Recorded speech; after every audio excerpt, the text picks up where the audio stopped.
Will teach you social science of class 8 and will begin by the chapter first and video part second. As we already discussed in the lesson first and video part first about the Alexander invasion and establishment of the Mughal powers and the arrival of the European trading companies to India, we have discuss the introduction of the European trading companies that came to India, and in this video lecture we will talk about the Portuguese which came to India and Dutch which also came to India for trading purpose. So let's start. Portuguese in India. Vasco da Gama arrival in 1498 in India opened the door for other European traders.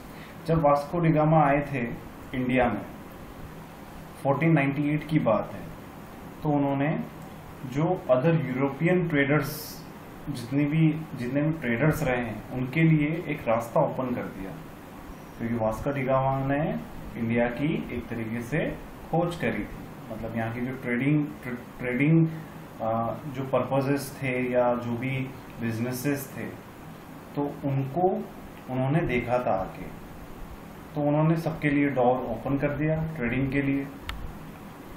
The emperors and kings in India welcome the European traders for various reasons. Portuguese were the first to land in India for trade. Portuguese जो थे वो first थे जो कि India के साथ उन्होंने trade करा था। और इंडियन किंग्स जो थे उस जमाने में, जो 14th सेंचुरी की बात है, तो यूरोपियन ट्रेडर्स को उन्होंने वेलकम करा था, ताकि बहुत सारे ऐसे रीजंस हैं और एक ट्रेड एंड कॉमर्स बढ़ाने के लिए उन्होंने हाँ करी थी। A new era of trade and business develop between two countries after Vasco D gamma arrival in India. Pedro Alvares Cabral with fleet of 13 ship reach India in 1500। एक Pedro Alvares Cabral एक बंदा था, उन्होंने 13 ship, मतलब उस जमाने में 15th century की बात है, 13 शिप एक साथ उन्होंने यहाँ के पोर्ट पर लैंड कर, मतलब यहाँ लाए थे वो ट्रेड करने के लिए। ये बहुत बड़ी बात है। The Portuguese traders established trading centers at Calicut, Goa, Daman, Diu and Hooghly। Portuguese जो ट्रेडर्स थे उन्होंने जो ट्रेडिंग सेंटर, जो भी फैक्ट्रीज या जो भी ऑफिसेज कहाँ सेटल करे उन्होंने? कैलकट, गोवा, दमन एंड दीव एंड हुगली। ये मेजरली उन्होंने गुजरात में ही करा था, क्योंकि गुजरात एक समुद्र से जुड़ा हुआ राज्य है अभी, तो उन्होंने वहाँ जैसे दमन एंड दीव हो गया, और गुजरात से नीचे आए अपन तो गोवा हो गया। तो ये जो पोर्ट्स रहे हैं वो पहले के ज़माने से ही, और आज भी यहाँ बहुत बड़े बड़े पोर्ट हैं। To establish supremacy on the trade of spices and black pepper, they first build a fort at Cochin in 1503। 1503 की बात है जब उन्होंने पहली बार फोर्ट बनाया, वहाँ एक किला बनाया उन्होंने, और वहाँ ट्रेड करने के लिए उन्होंने दो चीज़ें चालू करी। एक तो स्पेसीज की ट्रेडिंग चालू करी, एक ब्लैक पेपर की उन्होंने ट्रेडिंग चालू करी। Francisco da Almeida was appointed the first Portuguese viceroy by Portugal in India in 1505। Francisco da Almeida उनको अपॉइंट करा गया फर्स्ट वाइसरॉय के नाम से, जो पोर्तुगल इन इंडिया, मतलब 1505 की बात है, जो फर्स्ट वो वाइसरॉय थे उस समय।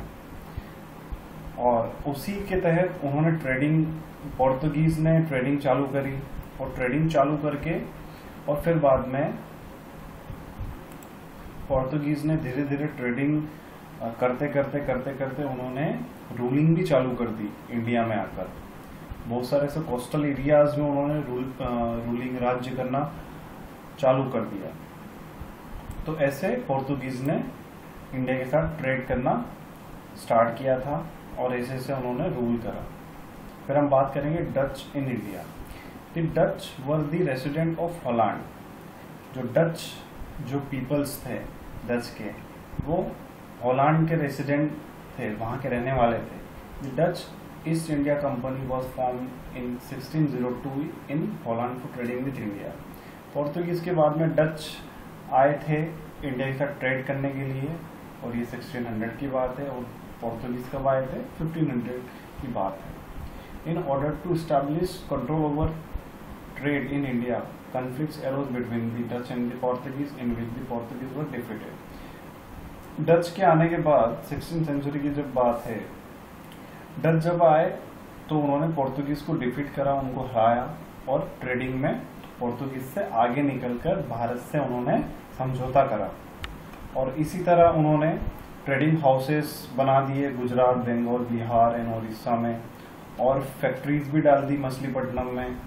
फिर Dutch traders chiefly in spices indigo, rum, इनमें ट्रेड करते थे, लीड, राइस, ओपियम।